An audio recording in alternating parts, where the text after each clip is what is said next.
La presidenta Sheinbaum cambió la política de seguridad del López Obrador. No lo quiere decir porque no quiere contrariar. Para la gente, para los mexicanos, ese rancho de Izaguirre en Teuchitlán, Jalisco, es hoy por hoy México. Los desaparecidos están asociados a una política pública. Primero, la voluntad del Estado de desaparecer a los desaparecidos, hasta de la estadística.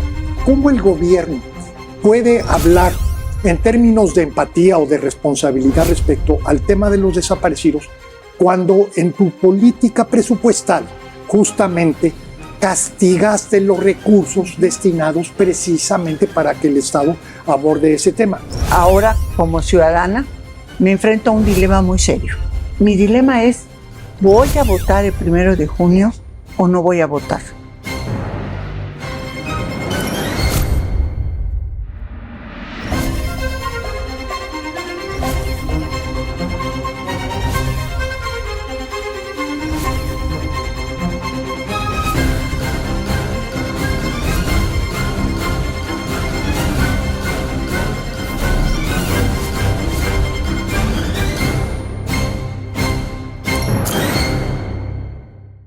Bienvenidas, bienvenidos a un programa más de Círculo Rojo. Dulce María Sauri, muchísimas gracias, como siempre, qué gusto. Un gran gusto de estar. Federico Berrueto, muchísimas gracias, como siempre. Un placer, como siempre. Y el día de hoy está con nosotros Agustín Basabe. Él es escritor, es político, ha sido embajador de México en Irlanda, maestro, profesor emérito de la Escuela de la Universidad de Monterrey, clases en la UNAM, en la Facultad de Ciencias Políticas y Sociales, fundador de la Escuela de Política, ¿no? En el TEC de Monterrey, en fin, presidente del PRD, en fin, usted lo conoce y lo conoce muy bien. Agustín, qué gusto que hayas aceptado la invitación. Encantado. Yo vengo a Yucatán a la menor provocación.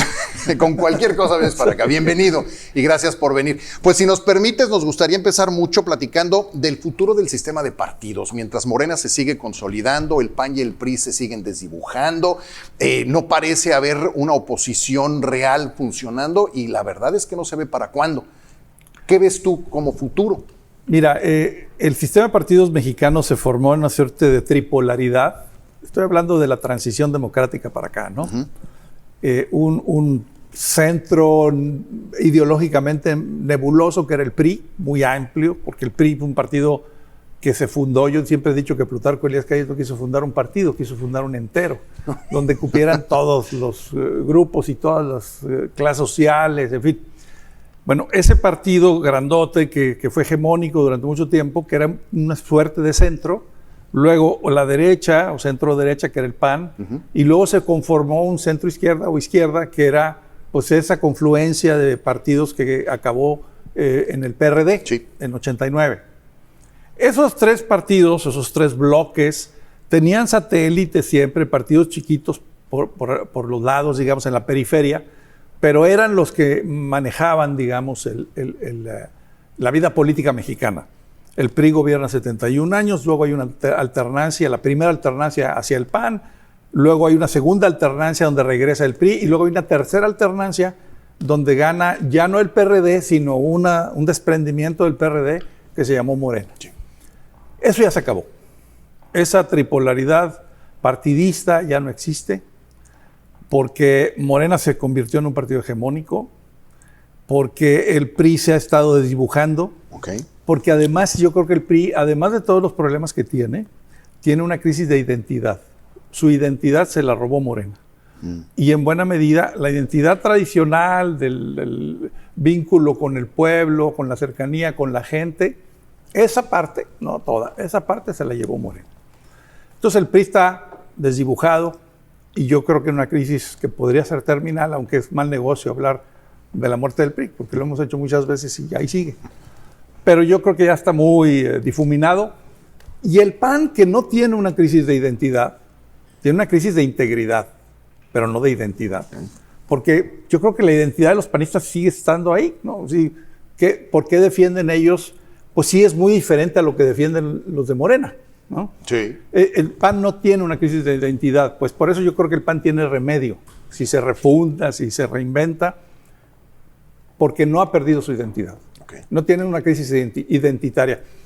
Pero de cualquier manera, Morena ha abarcado tanto y tiene además un proyecto autocrático, un proyecto de concentración de poder, que no es, tiene cosas parecidas al partido hegemónico del PRI del siglo pasado, pero no es lo mismo. También tiene cosas del maximato de Calles, Okay, sí, de Calles. pero no es, es decir, es una mezcla de muchas cosas. Pero lo cierto es que está expandiéndose y limitando los contrapesos y acabando o eliminando o colonizando cada uno de los contrapesos en el Ejecutivo, pero ahora ya era en el Ejecutivo durante el sexenio de Andrés Manuel López Obrador.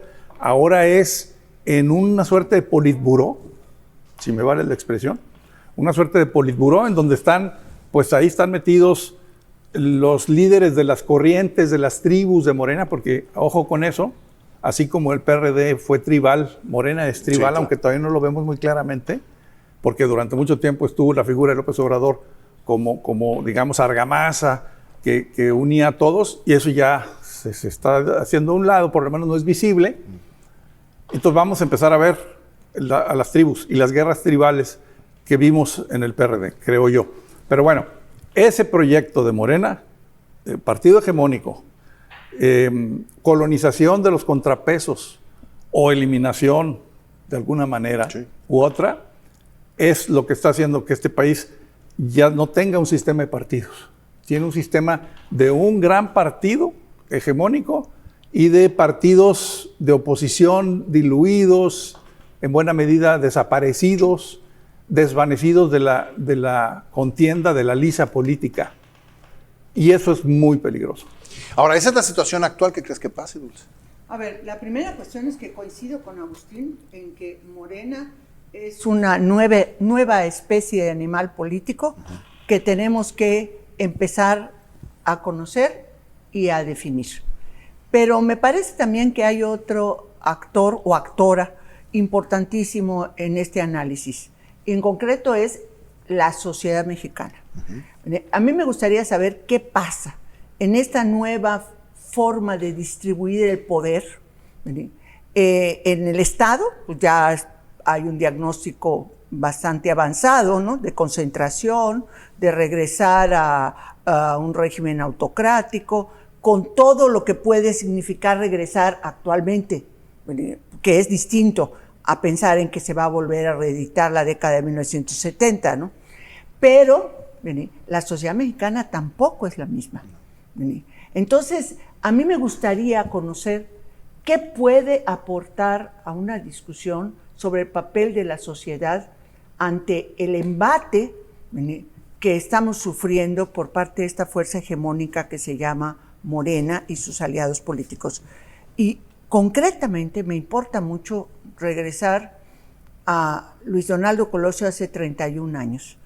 Colosio, cuando el 6 de marzo de 1994 habló de la reforma del poder, que no era la reforma del Estado, era una nueva relación entre el Estado y la sociedad por la que él estaba apostando y estaba generando un movimiento al interior del entonces partido hegemónico que era el PRI. Sí. Sí. Bueno, a ver, es que me parece muy interesante que toques el tema en la sociedad, porque lo que a mí más me preocupa de lo que estamos viendo hoy en México, más todavía que el hecho de que están haciendo que el Poder Judicial con esta reforma judicial se pinte de guinda, ese es el objetivo. A mi juicio es hacer un Poder Judicial a la medida de Morena y de la 4T. Más que eso, que es gravísimo, me preocupa lo que veo, ciertos síntomas que veo en la sociedad, que me recuerdan a la sociedad, digamos, del siglo pasado, por ahí antes de la transición, a mediados del siglo pasado, en donde había una gran complacencia de la sociedad hacia el partido en el poder. Es decir, el PRI les había resuelto muchas cosas, el PNR, PRM, PRI les resolvió muchas cosas, estableció una relación clientelar que funcionaba y les daba resultados, y la gente estaba contenta, o por lo menos daba su aquiescencia tácita. Esa complacencia y esa falta de crítica social que se empieza a cambiar por ahí de los 70s, 80s, 90s, ya al final del siglo, en donde se viene fuerte la transición, esa situación previa de la sociedad mexicana, esa pasividad social, complacencia social que había, insisto, por ahí de los mediados del siglo XX, yo empiezo a ver ahora algo parecido, porque veamos las cifras de la elección, con cuánto ganó Claudia Sheinbaum, con qué porcentaje, cuál es su porcentaje de aprobación. O sea, si esos no son síntomas de esa complacencia social, estamos satisfechos con esto, con este partido hegemónico, con este gobierno autoritario, estamos contentos, nos está dando resultados, nos está resolviendo como el PRI en aquel entonces resolvía sus problemas. Entonces, cuidado, porque ¿cómo empezó la transición democrática mexicana? La primera transición, no hay que hablar ya de la segunda transición, tenemos que empezar a hablar de la segunda transición democrática de México. Pero la primera transición empezó, yo creo, con un movimiento de la sociedad. O sea, 68, y empiezan inconformidades, que empieza a cambiar antes de la transición institucional que empieza en 1977 con la reforma política de López Portillo y Reyes Heroles. Antes ya hay un movimiento social y empieza a crearse una sociedad o a surgir una sociedad más demandante, más crítica, más participativa y menos conforme. Eso lo quiero ver ahora. ¿La economía qué papel juega? Porque estamos contentos mientras estemos con dinero. ¿Es la economía la que manda? Bueno, a ver, yo un tema que me viene a la mente todo esto es la formación del consenso. Y efectivamente tenemos ahora una forma de consenso que nos remite a una realidad no democrática. Entre otras cosas, el control del debate público a través de los medios de comunicación y la ausencia de, yo diría, no nada más de contrapesos institucionales, sino también contrapesos sociales. Por ejemplo, el papel que juega el sector empresarial ahora respecto al que jugó en el pasado, pues es el de un sometimiento muy preocupante, sobre todo por el sentido de las políticas económicas o de la política económica del régimen. Pero bueno, también hay un capitalismo, una forma de capitalismo donde se reparten el pastel pues los grupos dominantes, y como tal pues no estamos hablando propiamente de un proyecto de izquierda. Ahora, yo volviendo al tema de los partidos, lo que veo, Agustín, es que hay unas reglas. Dicen que la última trinchera de la democracia se venció con el tema de la reforma judicial. Y yo creo que hay otra que estamos descubriendo. Lo que pasa es que es muy problemática, muy desafiante, y es la trinchera del pluralismo.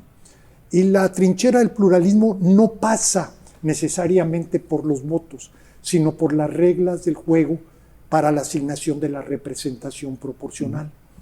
Y yo vería en esta, que comparto tu diagnóstico y tu visión plenamente, que uno de los objetivos es acabar con la representación proporcional, porque eso es lo que le permitiría a este proyecto hegemónico, que no lo veo yo propiamente como un partido, es algo distinto, como esto es una especie diferente a la del pasado, y requiere de la desaparición de la representación proporcional, fundamentalmente por dos polizontes en el sentido de compañeros de viaje, que son útiles en la medida del régimen, que es el PT y el Partido Verde. Entonces, el tema es la desaparición de la representación proporcional como un objetivo fundamental, y viéndolo esto como la última contención al esquema autocrático, finalmente los compañeros de viaje difícilmente votarían o avanzarían, digamos, en este sentido, porque pues la vida les va... ¿Te lo va a cobrar? Así es, que simplemente pierdes, sí, claro. No tienen nada que ganar en absoluto. Ya vimos cómo el Partido Verde puso la pierna fuerte en el tema de la reforma a la Constitución, exactamente. Y como tal, así, repensar el futuro conlleva dos cosas. Primero, la persistencia o la subsistencia o la continuidad del esquema que orienta hacia la pluralidad en los órganos colegiados, y por otro lado, la modificación del consenso. O sea, difícilmente podemos pensar en este consenso de 85, 80, 75%, el que hemos visto prácticamente desde que Andrés Manuel ganó la presidencia, con los problemas que estamos viendo hacia el futuro. Y esto implica, desde mi punto de vista, un desafío, donde el disenso finalmente, que creo que va implícito en una reflexión de tu preocupación sobre la sociedad, cuando el disenso ya no juega a lo institucional, ya no juega a los partidos, ya no juega a las elecciones, porque simplemente las posibilidades de resistir o de ganar, ¿verdad?, no están en las reglas del juego, sino fuera de las reglas del juego. Perdón, hay una clave importante en esto y en eso de definir ese animal nuevo que se llama Morena, que no es un partido propiamente, es algo muy raro. El populismo. A ver, Andrés Manuel López Obrador es un populista de izquierda y el régimen que él fundó, esto que estamos viviendo, lo que llaman la 4T, es un movimiento populista. Y el populismo descree de la representación, dicen ellos, dicen nosotros no creemos porque el vínculo es directo con el pueblo. No es que no quieran representación, es que quieren un representante, uno nada más, no quieren 500 representantes en el Congreso y 32 en las entidades federativas. No. Sí hay representatividad, nada más que hay una persona que tiene el monopolio, la exclusividad de la interpretación de la voz del pueblo. Y ese es el líder. Ese es el populismo. Por eso cuando dicen es que el populismo descree de la representación, no. Lo que pasa es que la unifica. La pone en una persona, y es una persona la que interpreta, es el exégeta, es el que traduce lo que dice la gente, lo que siente el pueblo, él lo traduce. Entonces van en contra de toda la representación, que no sea la de ese líder. Por lo tanto, los plurinominales, por supuesto que van a tratar de desaparecerlos, a ver si les dan los números, como dices, por el Verde y el PT, vamos a ver, pero para allá apuntan. Porque mientras más limiten la representación distinta a la del gran líder o la gran líder, es mejor. Ese populismo, que por cierto apuesta mucho a consultas populares y referéndum, sí, claro. Bueno, yo creo que no han leído a Rousseau, porque es el papá de ese movimiento o de esa tendencia, digamos, de democracia, entre comillas, directa, que nunca ha habido democracia directa ni en las Atenas de Pericles. Pero eso que le llaman democracia directa, fue Rousseau el que lo dijo. Y Rousseau dice en una parte, en algún lado, dice, cuidado con consultar a la sociedad en momentos de exaltación. ¿No? Es decir, tiene que pensarse que cuando se va a consultar es porque hay reflexión, hay razonamiento, es decir, lo que nos ha llevado a tener lo que tenemos, por ejemplo, una constitución, unas leyes, es el producto de un proceso legislativo de mucho tiempo, de muchos años, que ha pasado por la reflexión de los legisladores, el debate, la discusión, y también del Ejecutivo, que siempre ha sido muy fuerte en este país. Sí, pero de mucho tiempo, está decantado. Ese marco legal está decantado, está ya probado por el tiempo. Y lo que dicen los populistas es, si ese marco legal no me da la razón, lo cambio. O lo obvio, porque el pueblo tiene en todo momento, y se van a ese artículo de la Constitución, el derecho de cambiar su forma de gobierno. Entonces, si en un momento dado le conviene al líder populista hacer una consulta para obviar, para cambiar o incluso contravenir un mandamiento constitucional, lo hacen sin ningún problema.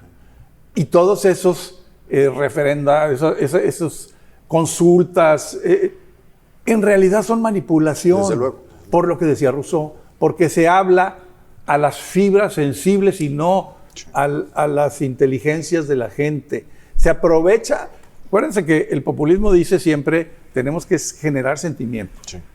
Uno de ellos es el miedo. Pasiones. Otro sí, claro. de ellos es el odio, el rencor, pero son sentimientos.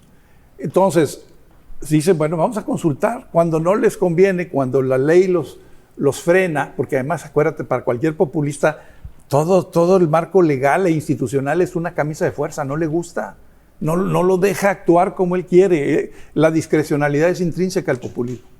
Entonces, eso para mí es lo que es Morena. No es un partido, es el ojo de un huracán populista. Bueno, escuchábamos el otro día a una jueza que ya empezaban a promocionarse diciendo porque ustedes lo pidieron, lo cual es falso. Estamos aquí para que voten por nosotros. A mí me encanta el planteamiento, pero yo quisiera regresar a lo que dijo hace un momento Federico. Me refiero a cómo se están construyendo y manteniendo el consenso. Hay una especie, voy a utilizar a Bauman, como de consenso líquido. O sea, que hay que estarlo manteniendo. A diferencia de las formas como se construyó el consenso en el periodo, vamos a decir, de la hegemonía del PRI. Eran mecanismos diferentes que todavía no entendemos. A ver, ¿cuál es la base del consenso en este momento? En buena medida, en este régimen populista, tiene que ver con el reparto del dinero a través de distintos mecanismos. Una situación adversa que impida que el dinero que se reparte sea suficiente, ¿cómo lo va a resolver un sistema político autocrático y concentrado en una persona? Me parece que todas las válvulas de seguridad que construimos a lo largo de 90 años para que la presión social, cuando sucede en circunstancias así, saliera con un mínimo costo de violencia, de sangre, están rotas. Y a mí me gustaría mucho que Agustín hablara sobre esta manera, vamos a decir, de consenso líquido y cuáles son los límites que se avisoran. Y me permites, Agustín, te voy a tener que interrumpir antes porque vamos a tener que ir a un corte, pero regresamos en un momento más con la respuesta de Agustín Basabe. Estamos Dulce María Sauri, Federico Berrueto y un servidor platicando con Agustín Basabe. Regresamos.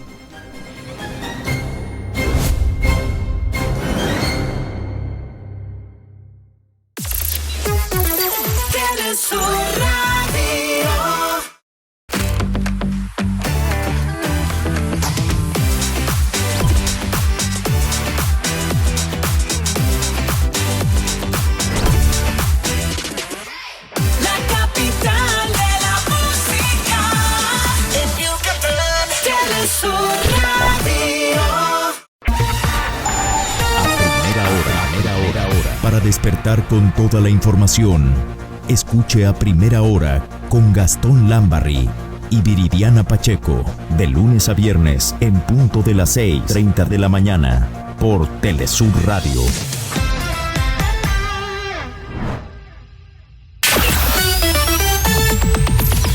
Música que tus hijos pueden escuchar. Telesur Radio.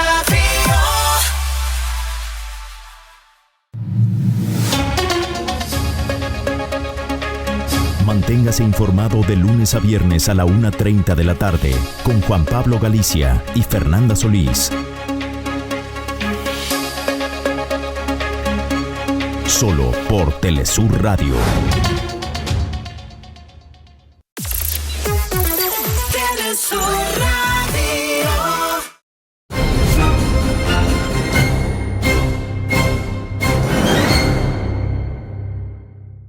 Estamos de regreso, Dulce María Sauri, Federico Berrueto. Estamos platicando con Agustín Basabe. Dejamos una pregunta inconclusa. El consenso líquido, Dulce, Agustín. Mira, los movimientos populistas suelen durar mientras dura el dinero. Okay. ¿No?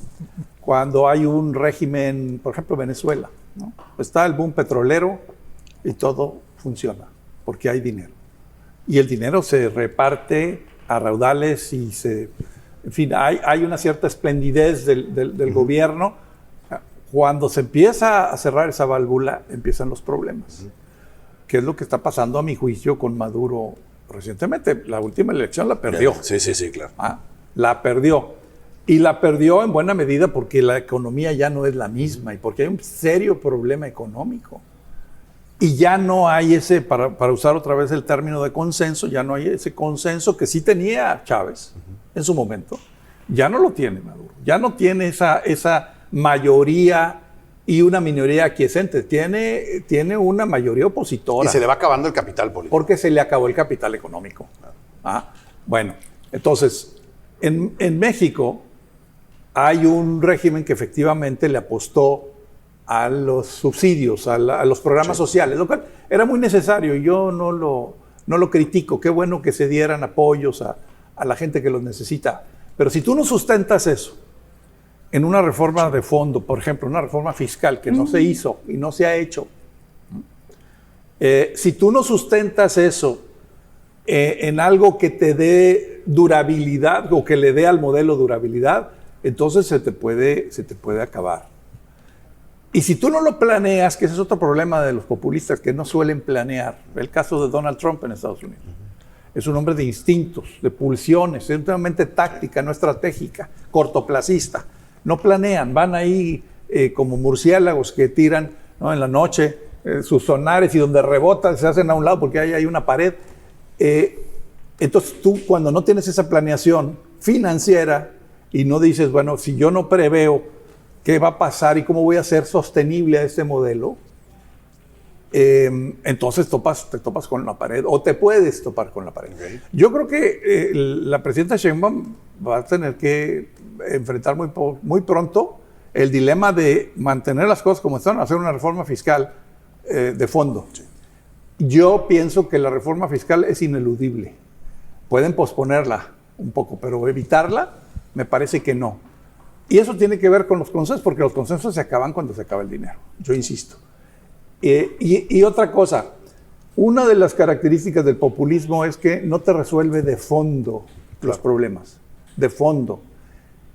Si tú ayudas porque das subsidios, estás resolviendo un problema y qué bueno que lo estás haciendo, porque la gente está en una situación, la gente que recibe esos subsidios está en una situación crítica, qué bueno que lo hagas. Pero si tú no piensas qué vas a hacer para trascender ese momento o esa emergencia o ese proyecto o esa solución coyuntural, entonces te puedes, insisto, topar con la pared.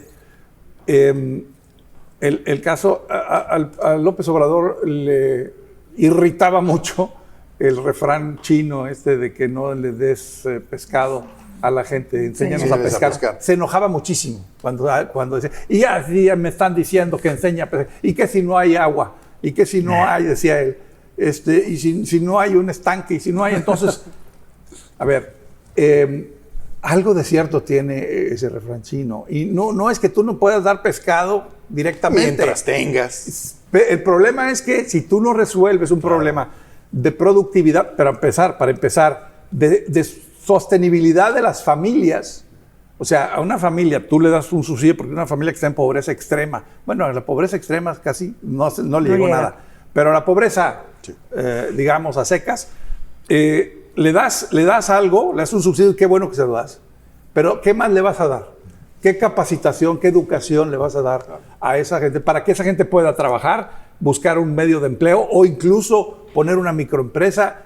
¿Qué vas a hacer? Si al subsidio inmediato, que es necesario y subrayo y bueno, no lo acompañas de un proyecto de educación ulterior, de capacitación, no estás solucionando de fondo el problema. Entonces los casos de populismo siempre acaban terminando por la misma razón y siempre terminan. Y acaban en tragedia con frecuencia. Pero aquí el tema creo que es... Mira, hemos vivido recientemente crisis que las trivializamos, no vemos más allá de lo, por decirlo, evidente.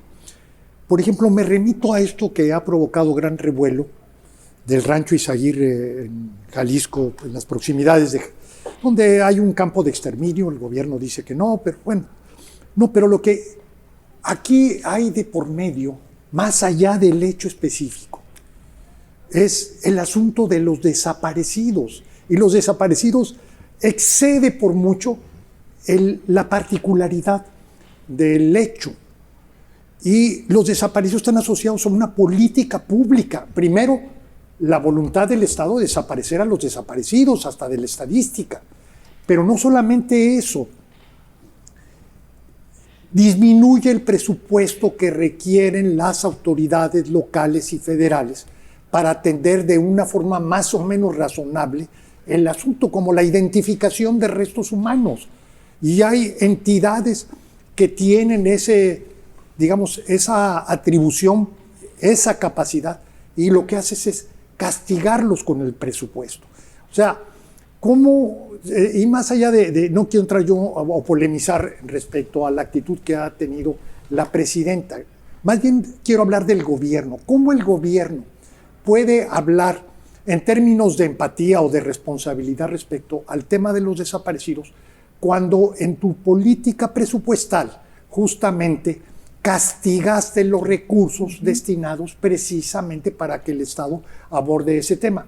Bueno, esto, así como está el tema de los desaparecidos, está en muchos otros aspectos. Está en el suministro de energía, está en los servicios de salud, está en la calidad de los servicios educativos, está en prácticamente, o sea, todo lo que es lo público.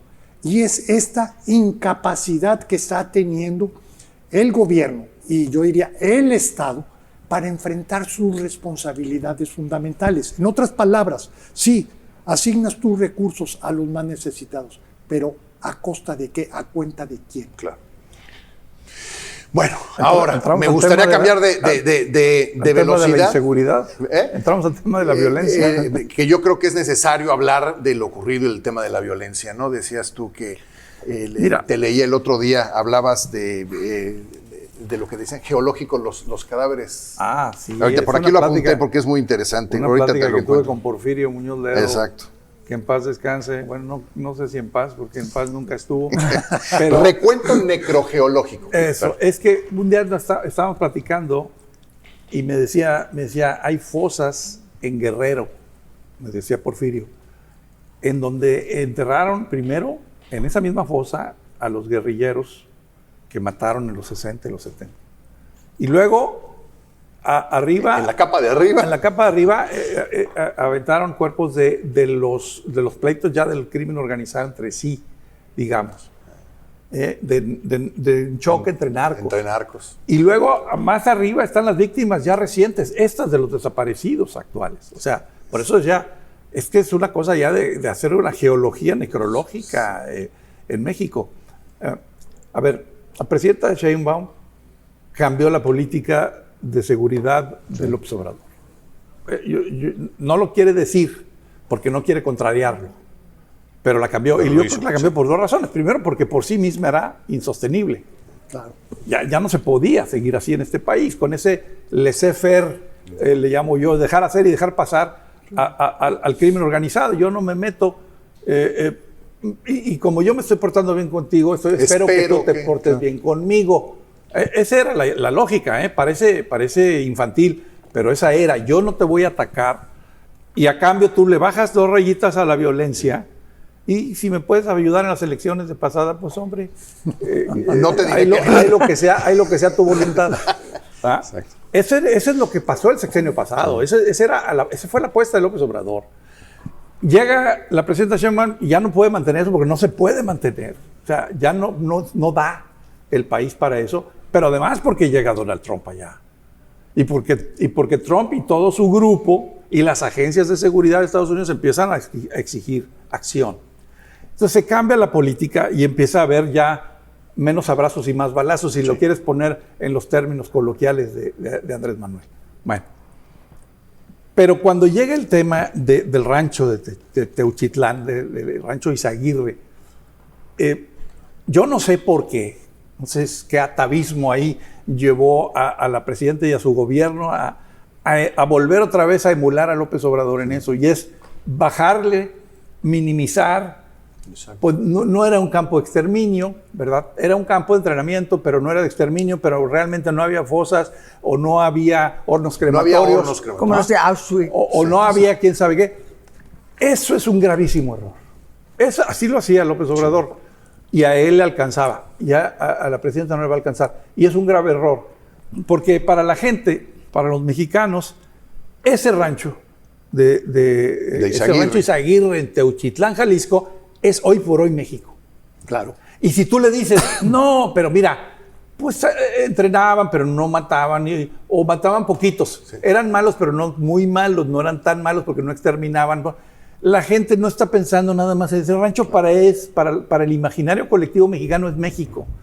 Y hay muchos ranchos como ese en México, yo estoy seguro de ello. O sea, apenas han encontrado unos cuantos, pero estoy seguro que hay muchos.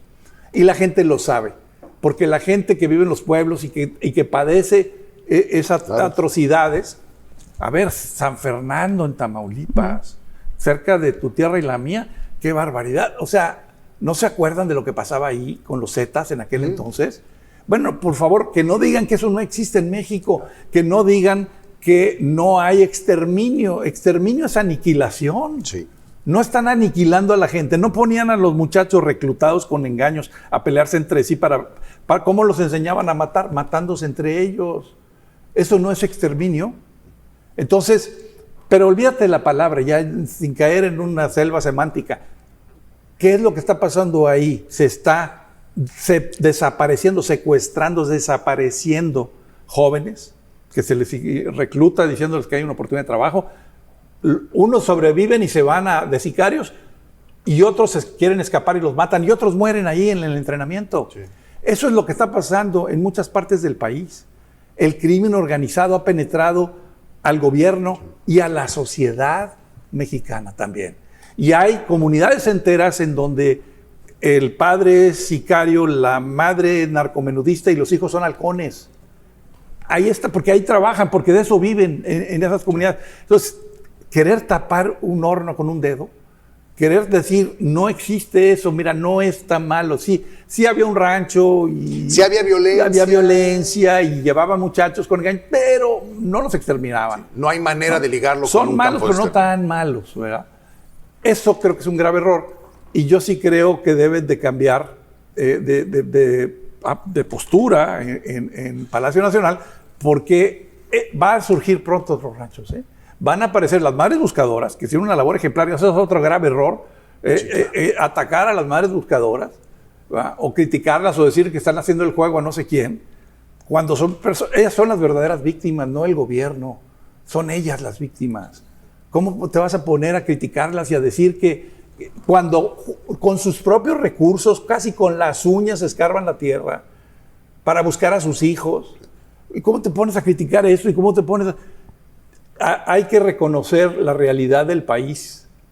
En política, el que pierde de vista la realidad pierde todo. Sí.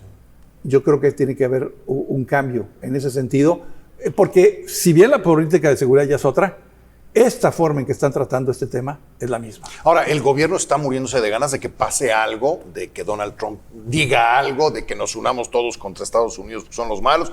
Lo están deseando a toda velocidad para deshacer de este problema. Yo aventuro que ni siquiera un tema del 2 de abril poniendo aranceles a todo es suficiente para, vamos a decir, para borrar esto. Porque es una realidad que lacera a miles y miles de familias en el país que han vivido la situación, pero miles y miles de familias que potencialmente se sienten identificadas. Yo me pregunto a las madres de jóvenes que están buscando su empleo y que saben que van a responder a un aviso en algún medio, ¿qué sentirán esas madres cuando le dice la hija o el hijo, pues voy a responder a esto para ver si consigo la chamba? Si saben lo que les pasó a otros jóvenes como ellos. Uh-huh. Entonces, eso no lo borran los aranceles de Trump, ¿verdad? Y menos después de que la presidenta Sheinbaum hizo su meeting de 350,000 personas, Morena dice, porque eso es otra cosa, pues simplemente para decir muy poco, por no decir nada. Entonces, esto ya se agota. El 80-85% de aceptación bajará. Sí, mira, el tema, nuevamente, esto no es indicativo de la popularidad, sino más bien de la ausencia de escrutinio social. Uh-huh. Y así lo tenemos que entender, porque entonces vamos a estar haciendo el juego de que piensan por nosotros las encuestas. Y eso, les puedo decir que es, al menos lo que tenemos que es preguntarnos y cuestionarnos sobre una realidad democrática y si tenemos términos de discusión y debate público que permitan un auténtico escrutinio del poder. Pero bueno, hablábamos de la economía y de esta distribución de los recursos. Ahora estamos hablando de otro tema, que es el de la impunidad. Y aquí, Agustín, algo que a mí me preocupa singularmente en dos ejemplos muy recientes, que por un lado está del rancho de Izaguirre, pero también el de Cuauhtémoc Blanco. Es algo que como sociedad o como colectivo, como oposición, como aquellos que no están dentro de la lógica del régimen, tenemos que preguntarnos. Y esto tiene que ver con, lo que está haciendo el gobierno en términos de impunidad. ¿Es una cuestión simplemente de ineficacia o bien es parte de las condiciones de eficacia de subsistencia del régimen político? ¿Por qué no se va en contra de Cuauhtémoc Blanco? O sea, tenemos que cuestionar, pero no a partir de la discusión que es válida y todo del tema del género, etcétera. No, sino de cuál es lo que permea en el gobierno para que en el rancho de Izaguirre no se puede decir que hay un campo de exterminio, porque saben que va a un cuestionamiento, pues precisamente de este núcleo del poder, claro, que es Andrés Manuel López Obrador, donde se origina, digamos, toda esta lógica del poder. Y por otro lado, lo de Cuauhtémoc Blanco, pues no es Cuauhtémoc Blanco, es incluso hasta Alejandro Moreno, por eso el voto del PRI. Sí, claro. Pero así como están prácticamente un buen número de gobiernos subnacionales que están en una clara colusión respecto al crimen. ¿Por qué lo digo esto cuando hablamos ya de impunidad? Porque entonces no podemos limitar la eficacia del gobierno a una dimensión del problema, que qué bueno que se esté haciendo, que haya menos abrazos y más, finalmente, balazos. No, también hay otro tema. La lucha contra la impunidad necesariamente implica, y no quiero hacer aquí prejuicio, que si se financió la campaña de Andrés Manuel, que si determinado funcionario está coludido, no. Simplemente es que mientras no haya una definición en términos de abatir la impunidad, vamos a estar dando vueltas en sí. Y te voy a tener que interrumpir ahí, Agustín, porque vamos a tener que ir a un corte rápidamente para no interrumpirte a la mitad de la respuesta. Estamos Dulce María Sauri, Federico Berrueto, estamos platicando con Agustín Basabe. Regresamos en un momento, no tardamos.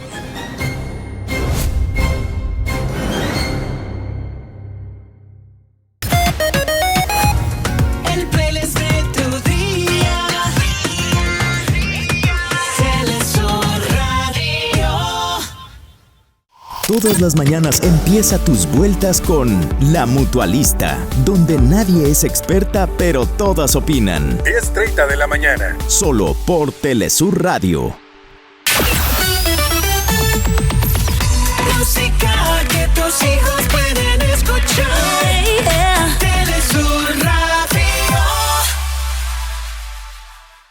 Oye, ven acá, soy Monse Pastrana y te quiero invitar a que nos sintonices de lunes a viernes de 4 a 5 de la tarde en el 88.9 FM. Vamos a platicar espectáculos, chismes, salud, noticias, tiqui y todo lo que a las mujeres nos chifla. Escúchanos por Telesur Radio. Telesur Radio.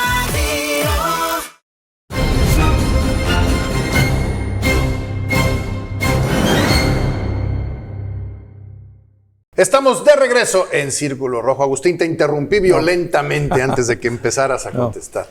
Mira, el crimen organizado es un monstruo. Sí.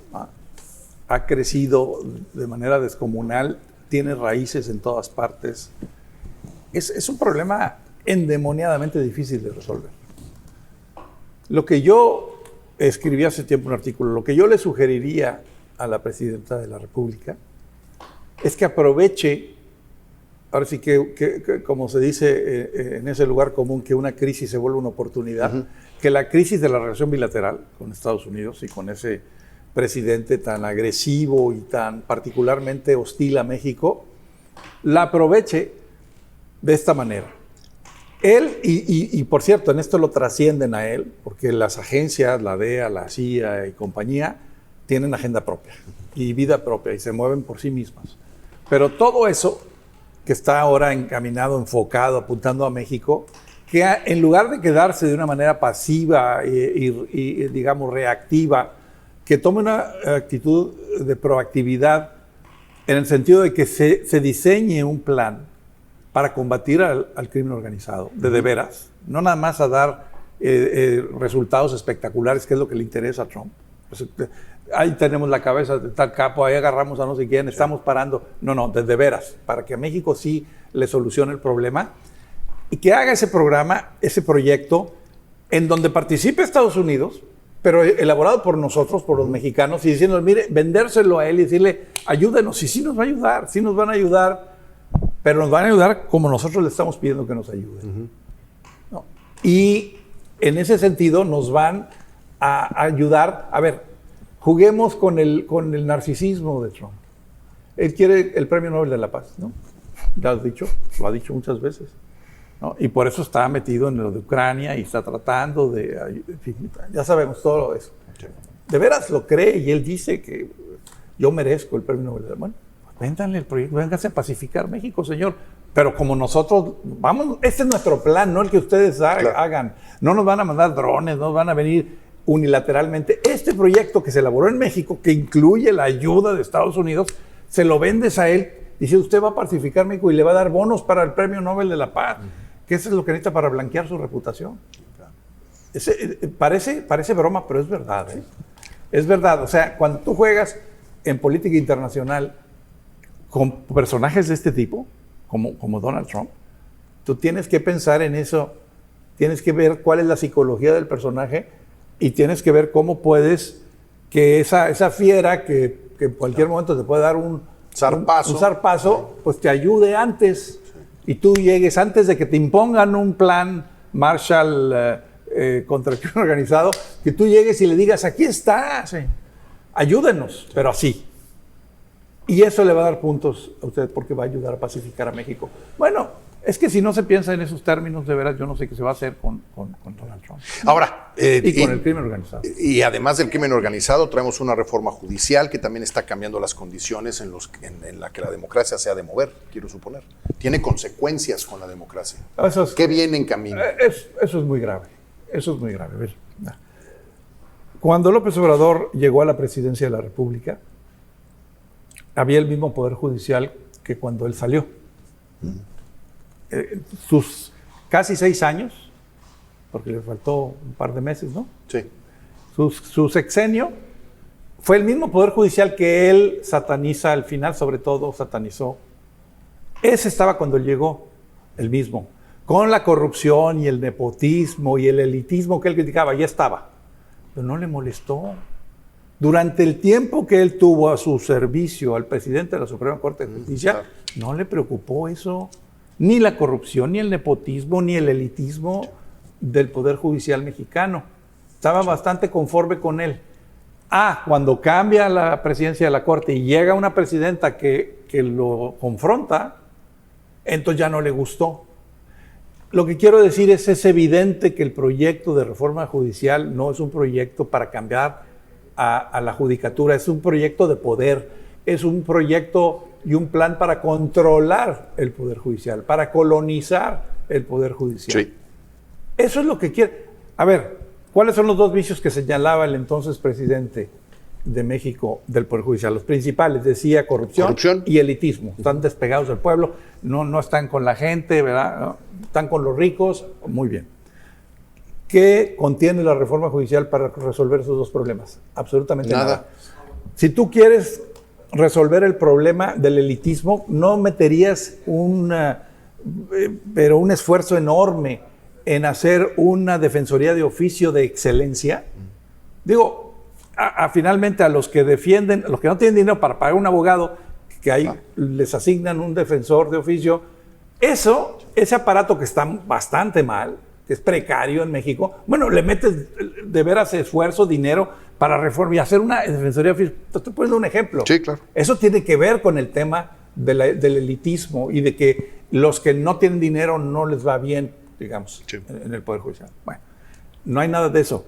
El tema de la corrupción, él dice, no, pero es que los va a elegir el pueblo. Y el pueblo, bueno, entonces tendríamos diputados con olor a santidad. Sí, claro. No, diputados, senadores, presidentes municipales, gobernadores, todos con olor a santidad. Sí, claro. Porque todos fueron electos por el pueblo. Es una tontería, por Dios. Es una tontería decir que porque los va a elegir la cantidad de cargos de elección popular que hay en México y la cantidad de corrupción que hay en México, hombre, por supuesto que no resuelve eso. Y menos cuando tú haces esa elección o preparas o planeas esa elección de jueces o de jueces magistrados y ministros, de juzgadores, pues. La planeas para que el que tenga la injerencia sea el Politburó. Otra vez, vuelvo a mi término. Sí. ¿No? Y sean los líderes, los coordinadores de Morena en la Cámara de Diputados y del Senado, más el que a quien le encargó en el Poder Ejecutivo la presidenta el tema. Esos son los que están poniendo los nombres. Esos son los que van a poner los nombres en la boleta. ¿Y cuánto va a votar? Si llegan al 15% va a ser un éxito. Sí, claro. O sea, un abstencionismo del 80 y tantos por ciento, 90, ¿no? Bueno, por favor. Que además la gente va a llegar y va a leer una boleta ilegible, no va a entender absolutamente, porque son una cantidad estratosférica de nombres que no conoces, no puedes conocer, y que va a ir el aparato electoral del Estado, la 4T, a decirle, a movilizar a la gente a las urnas y a decirle por quién votar. Sí. Entonces, está diseñado para controlar. Es un proyecto de control político, de colonización del Poder Judicial. No tiene nada que ver ni con quitarle la corrupción, ni con quitarle el elitismo al Poder Judicial mexicano. Ayer veía un spot de una mujer que se está lanzando a la magistratura que se llama Dora la Transformadora. Y era todo el juego de qué lleva a transformar. El juez de AMLO, uno que se quería poner, otro se quería poner el de la 4T. Sí. Pues si ya saben por dónde, de qué lado más caliguana, como dicen en mi tierra. No, a ver, yo pienso que ahora como ciudadana me enfrento a un dilema muy serio. Sabiendo todo esto, mira, quizá con mucho mayor detalle o profundidad que la mayoría, mi dilema es, ¿voy a votar el 1 de junio o no voy a votar? Y en los próximos meses, 2 meses, que median hasta el 1 de junio, necesito, vamos a decir, construir las razones para ir a votar o para no ir a votar. Porque mi tendencia siempre ha sido, inclusive en 2009, cuando llamé a anular el voto, es acudir a las urnas. Claro. Así crecí con esa convicción. Entonces, decir no hay que ir a votar, o sea, para mí todavía es contra natura, pero necesito ir construyendo razones básicamente para tener alguna esperanza, ¿no? Y además una enorme preocupación que tengo, porque esta elección judicial va a incidir severamente sobre los procesos electorales de 2027. O sea, ya estoy oyendo a los corifeos del régimen decir que miren, con 3 pesos sacaron la elección, ¿verdad? Y además ya ni necesitaron tantas casillas, ¿verdad? Con una tercera parte, ¿verdad? Concentraron la votación y ya los ciudadanos no van a tener que molestarse en contar. Se lleva todo a centros de cómputo, que son las propias juntas electorales, que finalmente van a desquitar su sueldo. Entonces, todo esto también tiene que ver con el sistema electoral que construimos con tanto esfuerzo, tantos y tantas de distintos partidos políticos, de distintas visiones ideológicas, pero que nos dio un periodo de razonable certeza de los resultados electorales que está por concluir el próximo 1 de junio. Sí, eso es una triste realidad. Yo creo que esa elección de juzgadores va a ser una simulación. Porque, primero, los nombres que llegaron a la boleta llegaron, ya sabemos por qué. Porque esas personas que mencioné hace un momento se encargaron de que llegaran la mayoría de sus allegados o de quienes ellos quieren que lleguen. Y segundo, porque la persona que llegue, los pocos que van a llegar a la casilla a votar, muchos de ellos llevados, movilizados por el aparato electoral de la 4T, ya van a traer la idea de que vas a votar porque además es con números. Sí. Entonces vas a votar por el 1, el 3 y el 5 y el 7 y le van a dar tus numeritos y va a llegar a votar por eso. Esa es la triste realidad de lo que se nos viene encima. Ojo con el órgano de poder que no va a ser la Suprema Corte de Justicia de la Nación. El órgano de poder va a ser el Tribunal de Disciplina. Sí. Ese Tribunal de Disciplina, ese va a ser el verdadero órgano de poder del Internal Poder Affairs, Judicial. ¿no? Sí. Y ese son 5 personas, o van a ser 5 personas las que estarán ahí.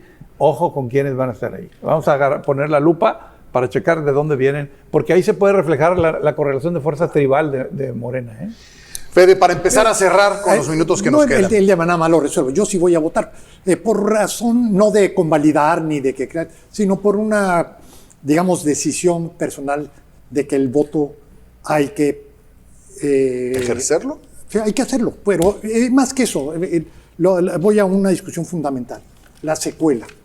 Y la secuela que a mí más me preocupa de todo esto es la que tiene que ver con el órgano electoral. Es decir, no hay manera que salga bien esto. Entonces, ¿quién es el responsable?